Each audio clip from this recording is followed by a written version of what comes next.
আসসালামু আলাইকুম। শুরু করছি 'রোদ্দুর এবং তুমি', পর্ব সংখ্যা ৮।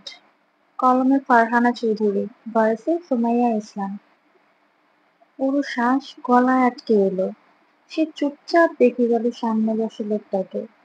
কথাগুলো মস্তিষ্কে চরমভাবে আঘাত করতেই সে হনহনিয়ে হেঁটে নিজের ঘরে গেল।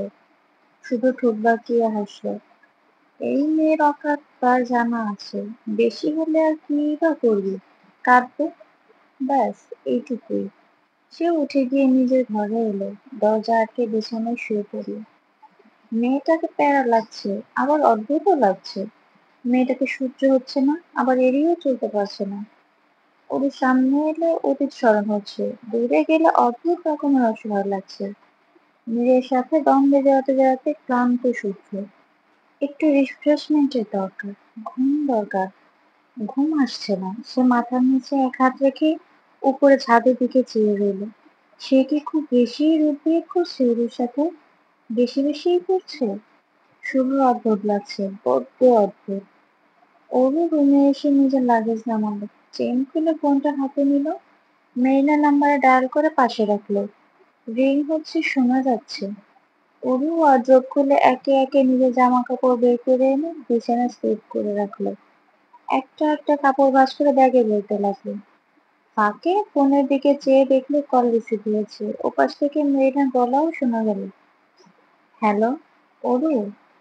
অরু ফোন নিয়ে কানে ঠেকালো। বলল, আমি এখানে থাকবো না আন্টি। মেয়েটা অবাক হলো।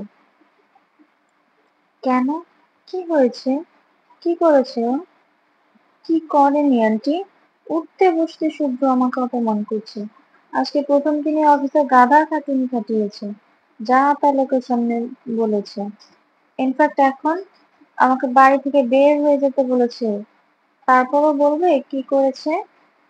মেরিনা তাজ্জব বনে গেল ছেলের ব্যাপারে অভিযোগ শুনে।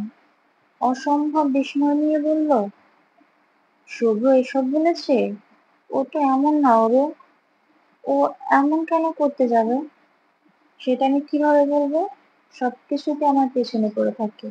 আন্টি, আমি এটা বুঝতে পারছি না তোমরা কেন আমাকে শুভ্রের ঘরে বসিয়ে দিয়েছো? মেরিনা মৃদু ধমকে বলল, ওরও কি সব বলিস? শুভ্র তোর স্বামী হয়, এখানে ঘাড়ে বসিয়ে দেওয়ার প্রশ্ন কেন উঠছে?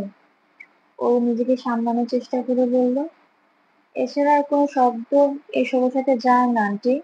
শুভ্র আচরণ আমি এতটুকু তো বুঝে গিয়েছি, সে আমাকে এখানে মোটেও চায় না। জোর করে সম্পর্ক বয়ে নিয়ে যাওয়া হচ্ছে, আর কিচ্ছু না। মেরিনা ওরুকে শান্ত করার তাগিদে বলল, ওরু থাম মা, শান্ত হয় একটু। আমি শুভ্রের সাথে কথা বলবো এই নিয়ে। তুই রাগ কমা একটু। ওর তপ্ত শ্বাস ফেললো, শান্ত গলায় বলল, আমি এখানে থাকবো না। ওনার মতো মানুষের সাথে আমি মানিয়ে নেওয়ার চেষ্টা করেছি আন্টি।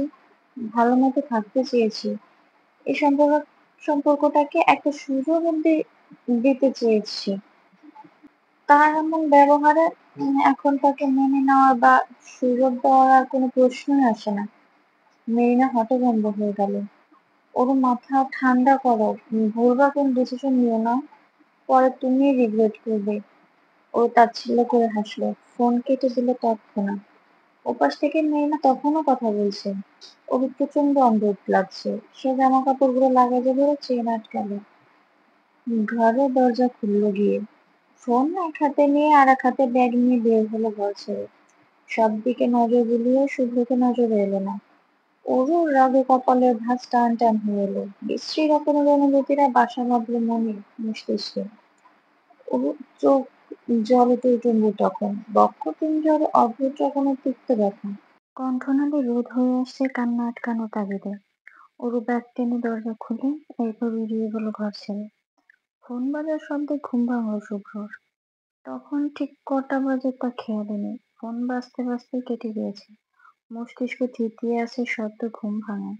তৎক্ষণাৎ সে বুঝলো না কিছুই। চোখ পিটপিট করে খুলে চাইল। উপরে ছাদের দিকে তাকালো। আশেপাশে সব বুঝতে সময় নিল। তখনই আবারও বেজে উঠল ফোন। শুভ্র চমকে উঠে আশেপাশে তাকালো। বিছানায় এদিক সেদিক হাতড়ে ফোন পেল হাতে। তড়িঘড়ি করে ফোন সামনে নিয়ে দেখলো মায়ের ফোন। শুভ্র বালিশে ফের মাথা ঠেকিয়ে শুলো। সময় নিয়ে গলা পরিষ্কার করে ফোন রিসিভ করলো। চোখ কুঁচকে তার উপর কনুই রেখে ফোন কানে গুঁজলো। ঘুম কণ্ঠে বলল, হ্যাঁ মা। মেরিনার দুশ্চিন্তাগ্রস্ত স্বর শোনা গেল। শুভ্র, কোথায় তুই এখন? শুভ্র তার গলা শুনে চোখ থেকে হাত সরালো। চোখ কুঁচকে বলল, কোথায় থাকবো, ফ্ল্যাটেই আছি। কেন, কিছু হয়েছে? ওরও কোথায়? কোথায় থাকবে? ওর রুমেই হয়তো। হয়তো? শুভ্র অপ্রস্তুত বোধ করলো মায়ের কথা ভঙ্গিতে। কপাল আঙুলে চেপে ধরলো বিরক্তিতে। সময় নিয়ে বলল, কি হয়েছে বলবে? কি হয়নি শুভ্র? কি হয়নি, হ্যাঁ? ওকে কি বলেছো তুমি? Tell me, I need the explanation. ওকে আমি তোমার দায়িত্বে ওখানে রেখে এসেছি কি এসবের জন্য? তোমার ওকে পছন্দ না হলে বলে দিতে আমাদের। Will take her back to the Bangladesh. তবে এসব কি ধরনের আচরণ? মেরিনার কণ্ঠে প্রচন্ড অসন্তোষ প্রকাশ পেল। শুভ্র মাত্রাতিরিক্ত বিস্ময় নিয়ে বলল, কি সব বলছো মা? আমি কি বলবো ওকে? আমি কি করেছি? তুমি জানো না কি করেছো, আবার জিজ্ঞেস করছো কেন? অরু তোমার কাছে কমপ্লেন করেছে আমার ব্যাপারে? শুভ্র গলার স্বর কেমন গম্ভীর হয়ে এলো এই পর্যায়ে। মেরিনা তার সেই প্রশ্নের ধারও ধারল না। ব্যগ্র কণ্ঠে বলল, ওর কোথায় এখন? তুমি ওর ঘরে যাও, দেখো ও আছে কিনা। কেন থাকবে না মা, ফর গড সেক, শুধু শুধু কেন এমন করছো? কি হয়েছে বলো তো? তুমি যাবে শুভ্র? দরজা ভেজানো ভেতর থেকে শুভ্র দরজা নক করলো, গলা বাড়িয়ে ডাকলো, ওরু। সাড়া এলো না। শুভ্র ফিরে ডাকলো, ওরু, বাইরে এসো একটু। এবারও সাড়া পেল না শুভ্র। দরজা খুলতে বাধ্য হলো এক প্রকার। দরজা খুলে মাথা ঢোকালো এক ফাঁকে। ডাকলো, অরু। সারা ঘরে চোখ বুলিয়েও যখন অরুকে দেখলো না, তখন শুভ্র ব্যগ্র হয়ে ভেতরে প্রবেশ করলো। আশেপাশে চাইলো তস্ত্র চোখে।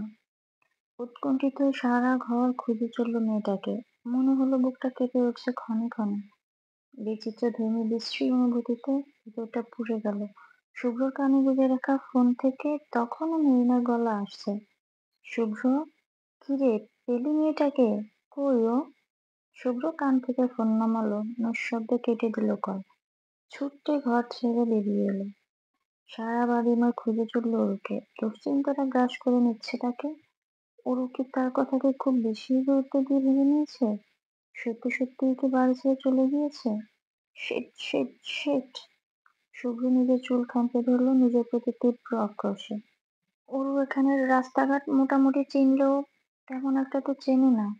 যদি কিছু হয়ে যায়, এত রাতে একা কোথায় যাবে মেয়েটা? এতটা বোকার মতো কাজ সে কি করে করলো? শুভ্রর মনে কু ডাকছে। সে দৌড়ে বাড়ি ছেড়ে বের হলো, জুতা পর্যন্ত পাল্টালো না। লিফটে ওঠার কথা ভুলে বসলো প্রায়। সেই অবস্থাতেই নিচে নামলো দৌড়ে। অ্যাপার্টমেন্ট ছেড়ে বেরিয়ে রাস্তায় এসে দাঁড়াতেই মুখে হাত দিল। এদিক ওদিক তাকাতে লাগলো উদ্বিগ্নতা নিয়ে। নিভৃতে খুঁজে চলতে থাকে। বাইরে প্রচন্ড ঠান্ডা বাতাস। গায়ে লাগলো গা শিরশির করে উঠছে, থরথর করে কেঁপে উঠছে। শুভ্রর গায়ে একটা টি শার্ট রয়েছে, শীতেও তার সেদিকে খেয়াল নেই। একরাশ বিশ্রী রকমের চিন্তারা ওকে দিচ্ছে মনে। তার উপর আবার স্নোফল হচ্ছে। এই শীতের মধ্যে এত রাতে ও কোথায় যাবে ভেবে সে আরো উদ্বিগ্ন হয়ে পড়লো। বাবা মাকে, ওরও বাবা মাকে কি জবাব দেবে সে? মেয়েটা তো তার ভরসাতেই এখানে ছিল। সে এমন বোকামো না করলে এমন পরিস্থিতিও হতো না নিশ্চয়ই। এত এত সব চিন্তা নিয়ে যখন আশেপাশে তাকাচ্ছিল শুভ্র, তখনই চোখ পড়লো কিছুটা দূরে ব্রাউন ওভারকোট চাপিয়ে ফোন কানে গুঁজে দাঁড়িয়ে এদিক ওদিক তাকাতে থাকা একটা মেয়ের দিকে। তাকে দেখতেই মনে হলো বুক থেকে ভারী পাথর নামিয়ে দিয়েছে কেউ। সে আবার শ্বাস নিতে পারছে নির্বিঘ্নে। শুভ্র বুকে হাত রেখে শ্বাস ফেললো। ঠোঁটে ছড়িয়ে পড়লো হাসির ছটা।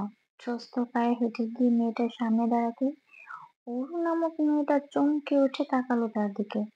পরক্ষণেই তেতো মুখে কিছু বলার আগে শুভ্র আচমকা সকল বাদ ভেঙে তাকে জড়িয়ে ধরলো। অরু আকস্মিক ঘটনায় কেবল হতভম্ব হয়ে দাঁড়িয়ে রইল।